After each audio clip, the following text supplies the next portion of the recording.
নমস্কার সবাইকে, আবারও নতুন একটি পর্বে স্বাগত।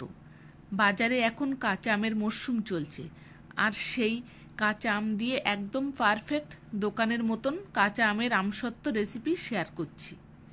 এই রেসিপিটি বানানো ভীষণ সহজ আর খেতে একদম পারফেক্ট দোকানের মতন।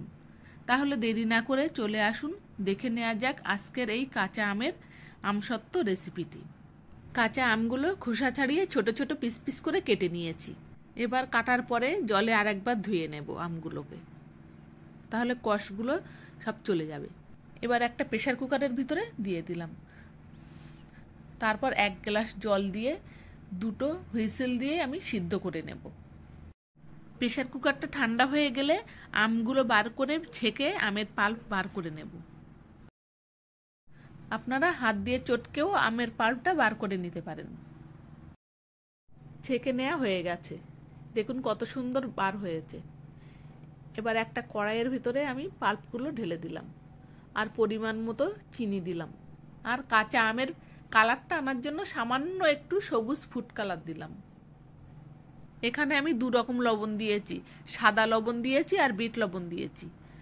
আর টক ঝাল মিষ্টি হওয়ার জন্য সামান্য হাফ চামচের মতো মরিচ গুঁড়ো আর হাফ চামচের মতো আমি চিলি ফ্লেক্স দিয়েছি। এখানে থালাতে আমি সাদা তেল একটু ব্রাশ করে নিলাম। আচ্ছা, এখানে একটা কথা বলে রাখি, আম আর চিনিটা আপনাদের পরিমাণ মতো আপনারা দেবেন, কম বেশি আপনারা যেমন করবেন সেই পরিমাণ হিসাবেই দেবেন।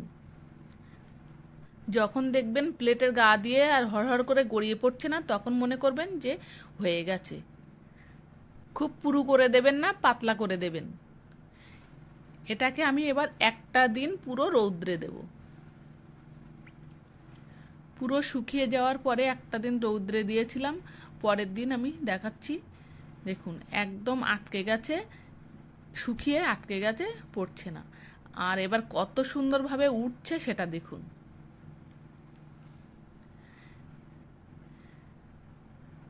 আমার এটা কিন্তু একদম পারফেক্ট দোকানের মতো হয়েছে।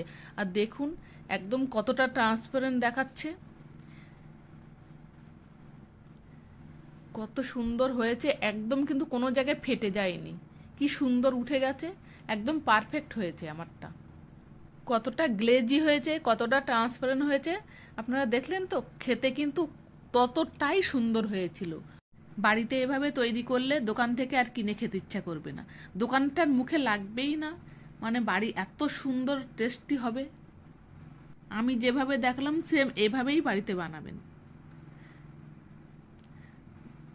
দেখুন মানে পাকা আমের আমসত্ত্বটাও কিন্তু মানে হার খেয়ে যাবে এই কাঁচা আমের আমসত্ত্বর কাছে।